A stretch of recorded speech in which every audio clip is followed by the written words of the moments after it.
Hello and welcome back to Tinker Talks Guns. Apparently it's now also Tinker Talks Books because my publisher said, hey, you've got a YouTube channel.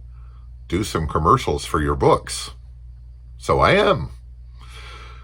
Our first novel, Linda and I, is called Diaries of a Dwarven Rifleman. And it's about, spoilers, a Dwarven Rifleman. So while this is not a gun, there are a lot of guns in it, and a lot of the use of guns in it, which works out to Napoleonic gun warfare mixed with medieval fantasy, which is a kind of a strange combination, but it works. Now, the problem with me is that I'm kind of a realistic hard science sort of guy. So everything has to work and everything has to make sense. And one of the problems with introducing firearms in fantasy is that they ruin everything, especially in medieval fantasy. Because humans are smart and we figure things out. And once somebody has guns and other people know it's possible, they'll make guns. That's what happened here. And I'm sure it's pretty much what's going to happen everywhere there's a human society. So the workaround for that is only the dwarves have guns, because there's magic in the world, which operates by science-like rules, but it's still magic, and magicians can detect and remotely detonate gunpowder. So nobody uses guns. They do use what they call blasting powder, which is gunpowder, but they mix it on the spot and use it immediately for things like mining. Nobody carries around gunpowder on their person where a random mage can detonate it, because that's bad. So the dwarves get around that because of the unique way magic operates in this world, gives them the capability to produce what are effectively modern alloys, including coil springs. And they have spring piston air rifles, except they have 50 caliber spring piston air rifles. As I have a hard science bent, so I did reams of math and research to make sure these would actually function.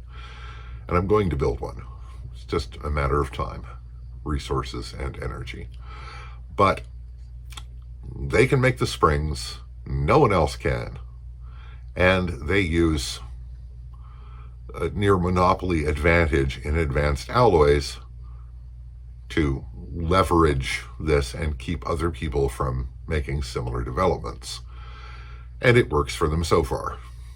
So the main character, Ingvar Gunnarsson, is a miner's son, and he winds up through a series of unfortunate events. He goes into one of the elite rifle regiments, does some time as a skirmisher, and then musters out and joins the Mountain Guard. Now, all of the regiment stuff and army stuff is not actually in the book. There is a novella that touches on that, but we'll get to that another time. And events ensue. And it's been very, very well reviewed on Amazon when it was self-published and had hundreds of good reviews and an average of 4.5 stars. Those reviews do not seem to have transferred to the new one now that we've sold it to a publisher. So, hey, read it and write a review. It helps the cause. So somebody asked me for an elevator pitch for this book once. And I described it as hard science fiction set in a medieval fantasy world as told by Louis L'Amour. And if you don't know who Louis L'Amour is, look him up. It has a somewhat Western, TV Western flair to it a little bit, but mostly it's medieval fantasy. It's an interesting book. People like it, and they like it so much that we wrote a sequel